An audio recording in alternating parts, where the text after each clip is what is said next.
Hello everyone, how's it going? Welcome back to the channel and hope you all are doing well. I'm just sitting in my room today and enjoying the weather. It's a bit cloudy, gloomy, and supposed to rain in some time. Well, let's see. If it doesn't, I go out for a walk. Well, today's title, as the title suggests, and we have yet another grandmaster. So here I'm referring to the game of chess. Um, the latest grandmaster is a 12-year-old boy from New Jersey, United States, Abhimanyu Mishra. Congratulations to him. And he achieved this feat at 12 years, 4 months, and 25 days, thereby breaking the record of Sergey Karjakin, which he, at the time, was 12 years and 7 months. And I think a few days, but 12 years, 7 months. Sergey Karjakin, the Russian grandmaster. And the record that he held was for almost 20 years, 19 years and a few months. And Abhimanyu Mishra just broke it last week by 3 months. So, making him the youngest grandmaster in the history of chess.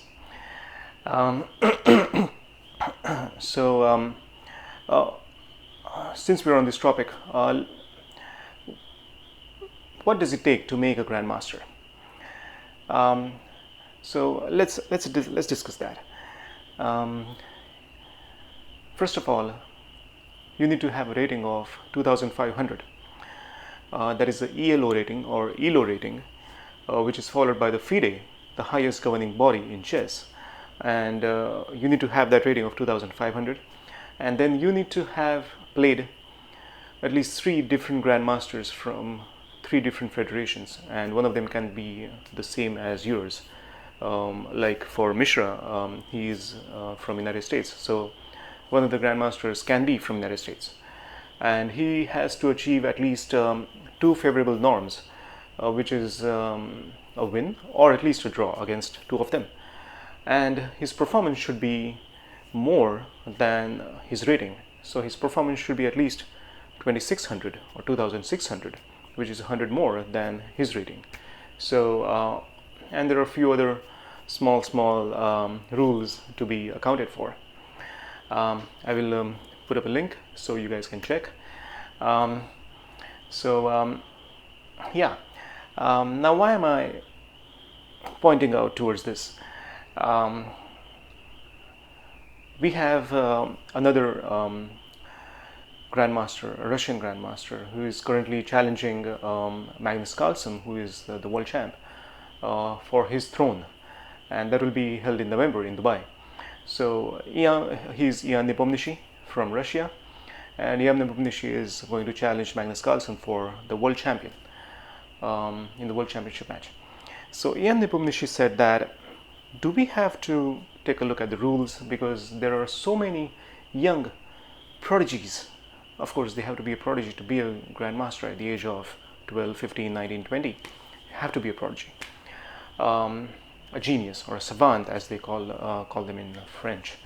So do we have to take a look at these grandmaster norms? Do we have to change them a little? Because 15 years ago we didn't have this online chess boom. Now we have that. So many people, many youngsters are drawn towards this game, and more so after the Queen's Gambit series last year on Netflix. So that has increased the number of people playing chess, which is a good thing, very good thing. Chess is a good game for the brain. So he was pointing out, and I will put his quote here. Do we have to take a look at the norms to be a grandmaster? Is that the time now? Because that those rules haven't been changed for 30, 40 years. Come to think of it, because 20 years is what Sergey Karjakin hold his record for. So the rules haven't been changed for more than 20 years. Do they have to be changed? I don't know, but some would agree, some wouldn't. But Mr. Nepomniachtchi thinks that because now we have kids turning into grandmasters at the age of 12, 13, 14. 20, 30 years ago, if you see, 20 years ago it was Sergey Karjakin who became grandmaster, and of course he was a prodigy. At that age, you have to be. Then there is one person who I'd like to mention here especially, and he is Sir Enrico Paoli, the late Sir Enrico Paoli. He was an Italian grandmaster, but he didn't get his grandmaster title until the age of 88, and that too was an honorary grandmaster title conferred upon him. Why that happened? Let's go back a little. In 1960, Mr. Enrico Paoli played a Russian grandmaster. Now, at that time, he wasn't a grandmaster himself. Mr. Paoli wasn't a grandmaster himself, but he defeated the Russian grandmaster, and I forgot his name. I'll try to put that in here as well. But Mr. Paoli didn't get the grandmaster title in that tournament because he was falling short by half a point. Half a point is what stood between him and the grandmaster title at that time. So he was conferred upon the honorary grandmaster title in 1996, making him the eldest grandmaster at the age of 88. So when I play chess online, I haven't played on the board tournaments because of COVID and whatnot. I find it so difficult. I'm an average player, so I played some 300 odd games, 350 something on chess.com and Lichess or Lichess, the way they pronounce it, I don't know. So, and every move, I try to play the 10-minute game, the rapid 10-minute game. And every move that I play, there's so much thought involved with the moves, the calculations, with the trying to predict what the opponent will, or how the opponent will respond to your moves, and then how you should respond to those moves. There is considerable amount of brain work going on, and the practice makes you bring the amount of time that is spent on each move considerably, but that is practice. And I'm talking about myself as an average person. Now again, each and every average person is different. It's an individual thing. Another average person, when I play, he could be faster than me in calculations because of the practice that he has put in. He must have played 1,000 games. Sorry. So, bringing me to a question which I'm going to pose now, and I expect you all to comment below. The question is, who would you applaud more? A prodigy who turns a grandmaster, or an average person who wasn't born with the gifts of a prodigy? An average person who turns to be a grandmaster at the age of, say, 30, 35 or beyond, with sheer hard work, passion, love for the game, by the amount of time he puts in the game, because he wants to achieve that, he has the goal to achieve that, but he doesn't have the brain development as the prodigy does. But he brings himself up to that level of the prodigy by sheer hard work and dedication, by putting in 10 times more amount of hard work than the prodigy has to. So who do you think you will applaud more? The prodigy, who is born with the gifts, certain gifts, where he has his work cut out for him. Having said that, remember that even the prodigy has to work hard. Sometimes he has to work with certain coaches, maybe one or two coaches, and has to go through different tournaments. But every person has to go through different tournaments to come to that level to be a grandmaster.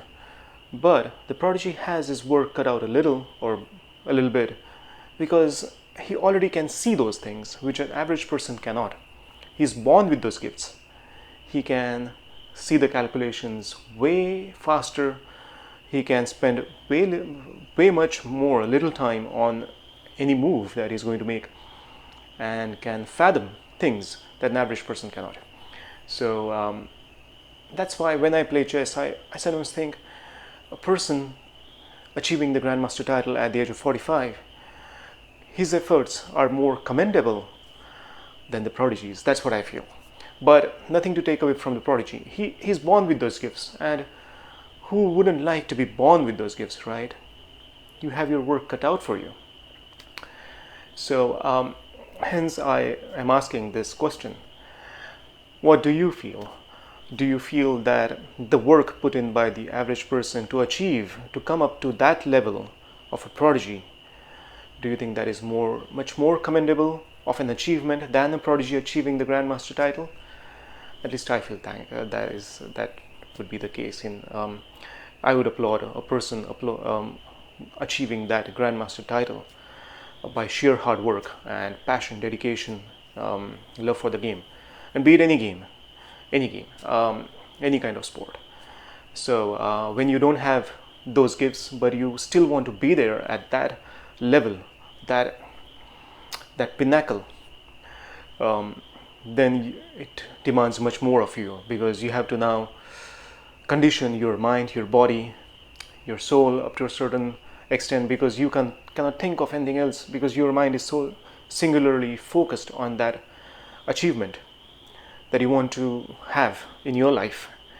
So that amount of passion, if a person puts in, yes, I would think that his actions, his work is much more commendable than a person who already has those abilities inbuilt in him or her.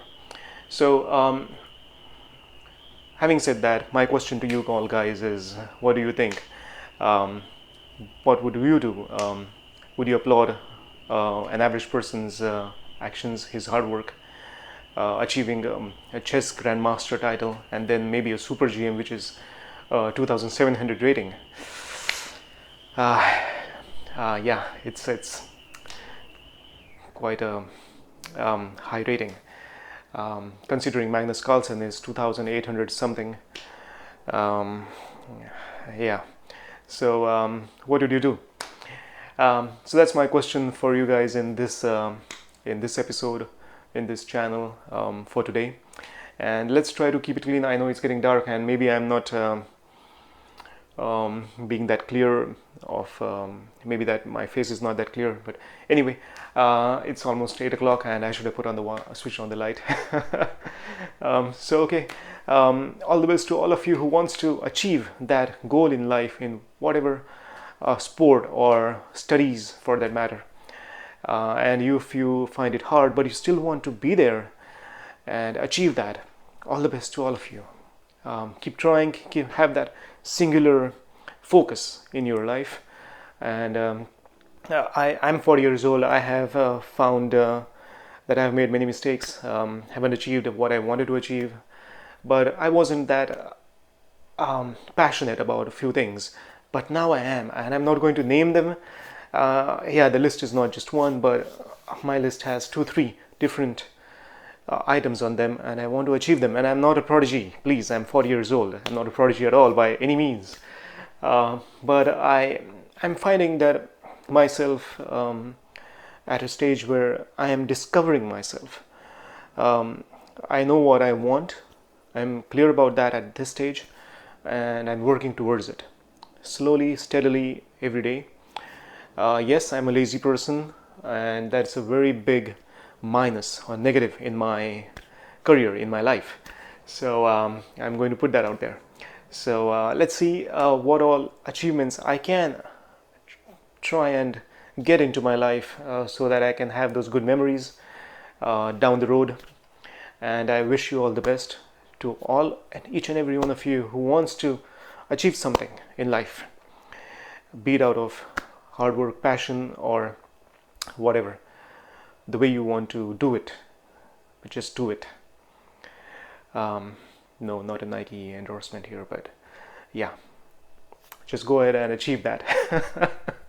All right, thank you very much for watching this, and please do comment down below. And yes, try to keep the anger, aggravation, agitation, all those 3 negative A's out of the comments.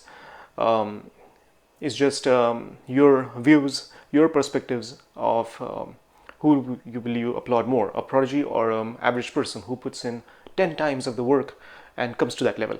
So please feel free to comment, and all the best to all of you. Stay safe and see you in the next video. Bye-bye.